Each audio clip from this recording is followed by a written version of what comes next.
Genghis Khan, figura ng isang matapang, makapangyarihan at matagumpay na taong nabuhay sa mundo.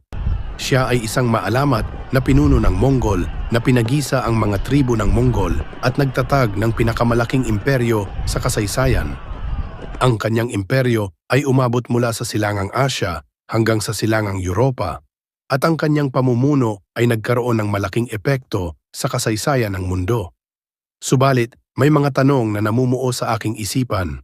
Totoo kaya na sa lawak ng kanyang sinakop na mga teritoryo, posible kayang ang kanyang kapangyarihan ay nakarating o umabot hanggang sa Pilipinas? Ito ba ang batayan ng mga Tsino